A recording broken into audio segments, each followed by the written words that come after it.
Ma'am. Welcome to the first edition of AI for Viksit Bharat 2047 Summit. Joining me today is Padma Jaiswal, ma'am, Secretary, Government of Puducherry.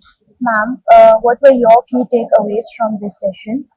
This was a very productive and fruitful session on AI.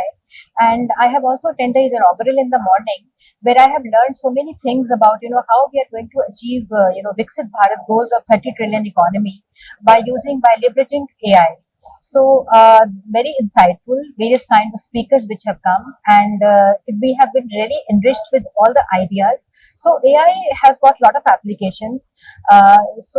In public service delivery, in smart city projects, in predictive policing. But what my biggest takeaway about AI has been today is that since I'm working in a urban place, which is Puducherry, so we are focusing more on smart city projects. So how we can leverage AI in making the smart city more, payable and effective and efficient. That was the big takeaway which I had from this conference. Ma'am, my second question for you would be, in what ways is your state integrating AI into public service delivery, and how do you plan to overcome the infrastructure and capacity challenges? Yeah. Because there will be challenges while we're implementing AI, because is not includes and it requires the participation of various stakeholders of the society.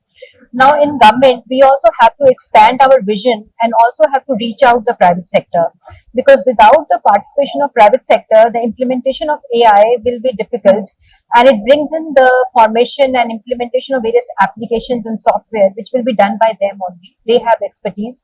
So this was maybe the investment is also one of the challenge. The money, that because it is quite capital intensive, we have to really we need GPUs, we need lot amount of data, and we need lot of energy, so that we can run the systems and we can run our data centers.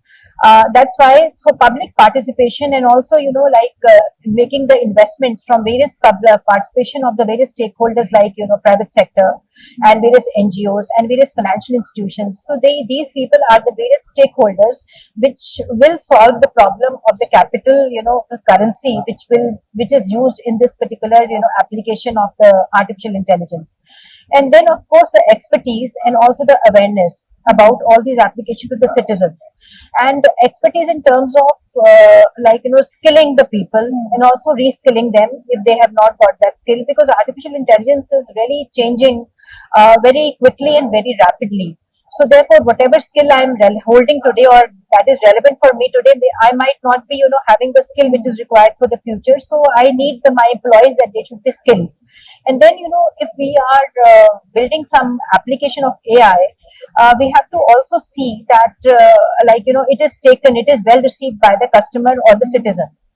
Now, if the applications, the citizen is not able to, operate on that application, it is not very friendly to them, then the usage of this AI is of not that value. It has to be very valuable, it has to be very effective and efficient for the usage to the customer also. So in India, whatever the level of our citizen is, we have to aware and make them educated, and we have to really increase their awareness levels, so that they are able to obtain the public service delivery from those applications of AI. Thank you so much for your insights. Thank you, ma'am.